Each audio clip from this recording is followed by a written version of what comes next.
Hürmetli vatandaş, bugünkü leksiyemizi başlayımız. Leksiyeli siz Gazi Rose, Washington'dan sözdeyimiz. Bugünkü islağı 2019 yıl 4. ayının 4. günü. Hepteki Perşembe. Bugün sözdeydiğimiz leksiyelerimizde evvel bir cümle vaziyet. Bugün Perşembe günü düştün keyin Amerika Qo'shma Shtatlarining prezidenti Trump Cumhur Suhbat Vakillar Uyumining boshlig'i Liu He bilan ko'rishdi ve Prezident Trump bilan Xi Jinping qachon qayerda kelishimga imzo qo'ydi. Bu to'g'rida suhbat bayon qiladi degan xabarni ko'rdim. Bugün onu tayyorlash ulguramidik. Ikkinchisi, dal mushu kunlarda Dalay Lama nima debdi desangiz, men mustaqillik talab qilmayman. Lekin her ikki taraf qabul qila oladigan shart ostida Jungo fuqarolari bilan birlikda yashayman degandek bir mazmunda so'zlabdi. Bu yerda bugun Prezident Trumpning Liu He'ni qabul qilishi va kelishim imzolashga Xi Jinping bilan tayyorlik qilishi, Dalay Lama'ning dal mushu kunda ifoda bildirishi bir qisman g'ayri istak bo'lib qoldi. Yana birisi men tuvanda so'zlaydigan leksiya Amerika Qo'shma Shtatlarining qorovliqda jang qilg'uchi qismlari biz o'tgan yil 1-oyning 18-kunlari atrofi so'zlagan leksiyalarimizda shundoq deyishgan edikki, hozir bu qism Tayvanga kiradi. Tayvanga kirib Amerika Qo'shma Shtatlarining shu yerda boshqarish o'rnida işe vazife öteydi degan edik. Lekin arlıqda yo'qolib ketdi. Endi bugunlardan bu oshkor bo'ldi ki, oxirida so'zlaymiz. Amerika Qo'shma Shtatlari qurolli jang qilg'uchi qismlar allaqachon Tayvan kirib bo'lgan ekan. Endi bu organ, ya'ni Amerikaning Tayvan turishlik ish boshqarish o'rni 5-oyning 6-kunidan boshlab ishga tushdi ekan. Endi arliqda hozir yana 3-4 parcha xabar keldi. O ise Amerika Ovoz radiosida uning Uyg'urlar to'g'risida bir gap bor. Buni biz keyingi leksiyalar qoldiraylik. Bugun so'zlaydigan leksiyamiz bunda mavzumunda hurmatli vatandoshlar. Amerika Qo'shma Shtatlar diniy e'tiqod erkinligi elchisi Jungo e'tiqodga qarshi urush qilyapti. Lekin cho'qim mag'lub bo'ladi deb ko'rsatdi mavzuli xabar. 4-oyning 3-kuni Amerika ovozida Xitoy til programmasi e'lon qilindi. Xabar bunday boshlanadi. Siz bu haberleri başka joylarda, başka televiziya ve başka radyo ovozlardan anglab bo'ldingiz. Biroq Uyg'urga munosabatli dunyoviy harakatni hammamiz bir-birlab mulohaza qilishimiz va uni keyin anlatishimiz kerak. Biz shunaqa ehtiyojli vatandosh. Amerika Qo'shma Shtatlarining diniy e'tiqod erkinligi elchisi Sam Brownback haftanın 1-kuni, yani hem 4-oyning 1-kuni musulmonlarga erkinlik ve kişilik hukukni qo'lga keltirish faoliyatini bunda ko'rsatdi. Cumhur hukumati Şinjan'da, yani Müslimlik Uyg'uristonda musulmonlarga qilayotganlari ve etkenlerden diniy e'tiqod qarshi urush qilganlik deb qaraymiz.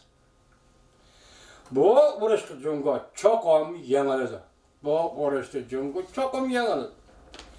4-oyning 1-kuni Amerika Ahmediye Müslümanlar Ayini ve Amerika Devlet Meclisi Ahmediye Müslümanları birlik sepi Kapitol Hill'da kütüpheleş yığını ötküzüp Amerika Devlet Meclisi ve Amerika hükümetiga xalqaro dini e'tiqod erkinligi ve Müslümanların kişilik hukukunu qo'llash to'g'risida murojaat e'lon qildi Ahmediye Müslümanlar Ayinining vakili. Faoliyati Amerikaning xalqaro diniy e'tiqod ishlari bo'yicha valisi Sam Brownback ve Devlet Meclisining bir necha nafar nopozor a'zolari nuqtada qoldi.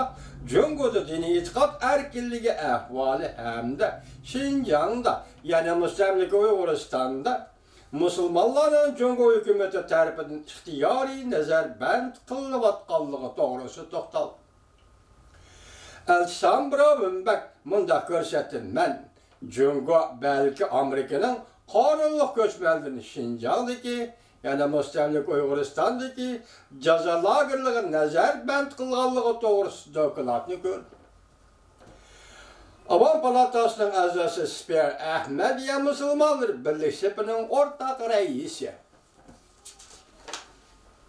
O amında görset, Amerika hükümetinin, yani Amerika hükümeti, çünkü hükümetinin Şincan Müslümanlara kılıvatkanlarını özgertişkette Cungo'a haydakçılık kılışı kaza yeterlik bolmadı.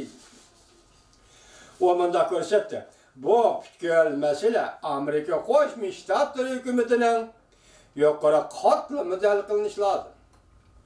Şinjan'a alakadar mesele, Müstemlik Uyguristan'a alakadar mesele, yani dini itikat meselesi bu için nezarband kılış. Uygurların nezarband kılış meselesi bu Amerika Koşmuş Ştatları hükümetinin yukarı katlı da el kılınış gerek. Lazım. Belki ben şundan his kıldım. Bizden Cumhuriyet yaşavatkan Uygurların ahvalını gevlendiriş cihette mecburiyetimiz yolga koymadı. Vakit yetip geldi.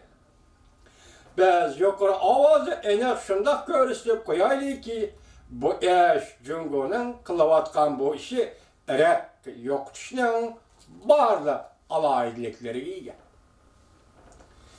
Biz yukarı avazı enek şundak görüştük koyaylı ki bu eş Cumhuriyet'in kılavatkan bu işi erek yoktuşunun barlı alaydilikleri iyi. Meclis Cumhuriyeti Xitay tilida Amerika Devlet Mahkemesi'nden amaldarları ötken hepsi mındak dedi. Cumhuriyet Amerika'nın grey dallarını ve Amerika'nın kanunlu köçmenlerini hem Şinjan'da Müstemlik Uyguristan cezalagırıgın nezarband kılganlıqını bilimiz. Halkara dini itikat elçisi Sam Brownback Amerika Avaz Radyosu'na mındak görsetti. Men ispatlaş kıtıyıştık bu ahvaldan haber tapkan idi. Sam Brownback mındak görsetti. Cumhuriyet'in dini itikatı çekleş hareketleri bu dini itikat karşı uğraş kılganlıqtır. Belki Cumhuriyet bu uğraşta çoğa mağlup bulur. Cumhuriyetler elpazı hayve kılıp durgan bir sahtı devletini kurup çıktı. Sünni akıl sistemini bununla terek kıldı. Hem yerle kaplagan kameralı göz kişiyle cezalagırgan nezarband kılındı. Fırala nezarband muşunun özüyle yeterli ki. Eğer o yerde Amerika'nın kanunlu fıraları nezarband kılıngan bolsa, ondaqda bu işten fayda ziyan münasebetleri tehama gevdilengen buladı. Lekin Cumhuriyet hükümeti hata kılıvatıdı. Bu hükümet bunda kılmaslığı gerek idi.